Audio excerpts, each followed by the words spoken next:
আজকে তোমাদের সাথে শেয়ার করব ভাইফোঁটার সেই ব্লগটা যেখানে আমরা প্রচুর মজা করেছিলাম।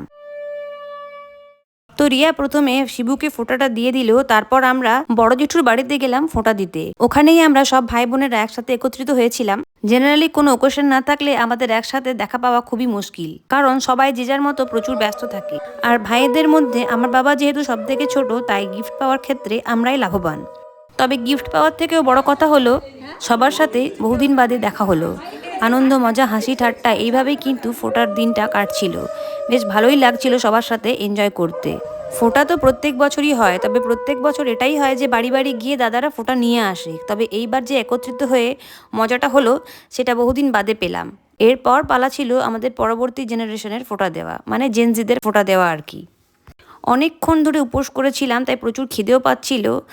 তো জলখাবারে লুচি, পায়েস, আলুর তরকারি আমি নিয়েছিলাম। অনেক মিষ্টি ছিল, কিন্তু সেগুলো একটাও আর নিতে পারিনি। জলখাবারটা খাওয়ার পর আমরা প্রত্যেকেই ভাই বোনেরা একত্রিত হলাম, একটু ফটোগ্রাফি করব, নিজেদের মতো করে ভিডিও বানাবো। আমরা প্রত্যেকে এত ফটো আর ভিডিও বানিয়েছি যে কখন খাবার টাইম হয়ে গেছে আমাদের খেয়ালই নেই। তো যাই হোক, ভাইফোঁটার দিনকে আমাদের কিন্তু নিরামিষ খাবার হয়, তাই ভাত, আলু পোস্ত, পালং শাকের তরকারি, আর ছিল ছানার তরকারি আর ফুলকপির তরকারি, চাটনি, মিষ্টি, পাঁপড়। তো চলো আজকে এই পর্যন্তই, দেখা হবে তোমাদের সাথে পরবর্তী ভ্লগে। টাটা।